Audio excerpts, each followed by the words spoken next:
Today, I need you to embrace what comes hard. Today, I need you to accept the challenge. Today, I need you to fall in love with the process. There will be plenty of opportunities to get discouraged, to lose your passion and think that it's not meant to be. But if you're going to reach your destiny, you have to have a made-up mind. If you give up after the first time or the 5th time or the 30th time, what that really means is you didn't want it bad enough. There should be something you're believing for that you are relentless. You are not moved by how impossible it looks. You're not discouraged by how long it's taking. You don't give up because people told you no. Your attitude is, if I have to believe my whole life, I am not going to stop believing. I am not going to take no for an answer. I'm not going to settle for mediocrity. I'm going to keep pursuing what was in my heart.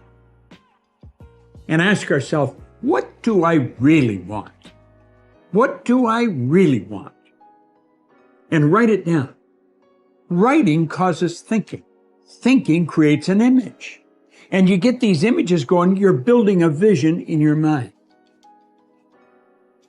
It's the visionaries that's changed the world. Think of that. But what keeps that competitive edge, what keeps you on top, is the ability to think and prepare mentally over and over and over again. The body has limitations. The mind does not. We focus so much on what goes on from the neck down that we forget it all starts from here. Everything starts from here. If you're not mentally ready, you're never really physically prepared. And that's where the preparation starts. What would your life be like as you look toward the future if you decided, I'm not going to allow my fears to stop me? And I'm saying to you, whatever you got to do it, because if you don't, life is going to whoop you until you surrender. So when you're young and you make mistakes, don't let them eat you up. Because everybody that done made it, done made them. You got to fail in order to win. Hey, look, man, to understand how to hit the game-winning shot, you got to miss the game-winning shot.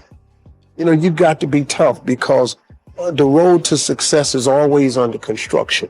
It's never a clear path to success. The people who become successful are the people who have a relentless attitude.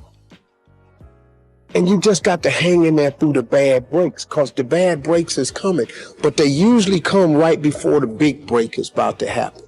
You get a series of bad breaks and it stumbles up a lot of people. My life and my success is to say to anyone, you can stumble, you can fall, you can get back up again.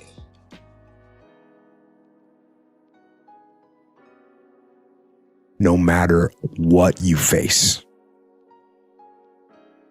no matter how bad it is going to be, when there is a challenge, and by a challenge, I mean anything in life, any challenge, anything that you're facing, the only way to overcome the challenges that you face is to start walking. Take that step every day, no matter what you are facing. Get up and start walking. I have the ability to see the end before the beginning even begins. And what that means is I know that to get to the very end, I can see it right now. So before I went to Butts and I was losing all this weight and I saw myself walking across the stage at 191 pounds. That's what I had to get to get into the door.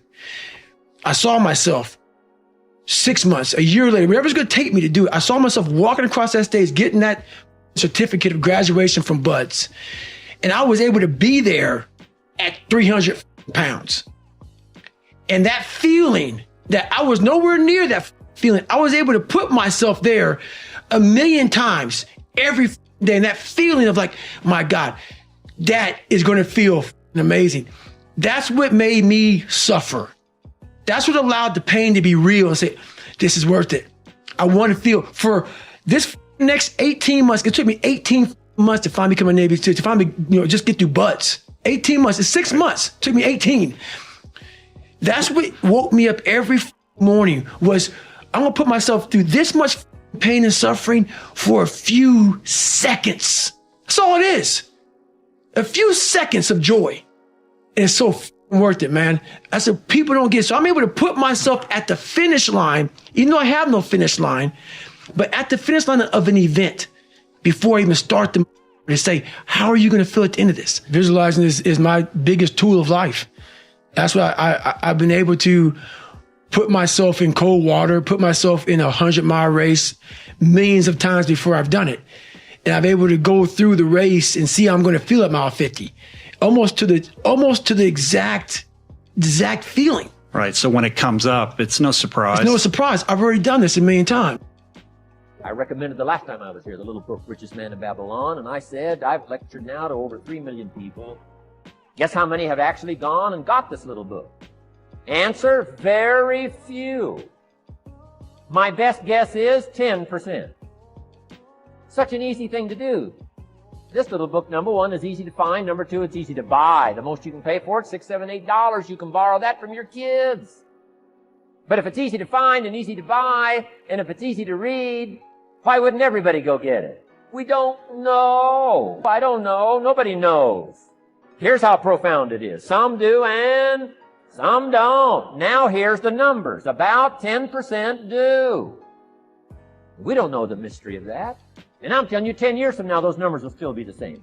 The numbers don't change. Only the faces change. I used to belong to the 90% who couldn't be bothered even if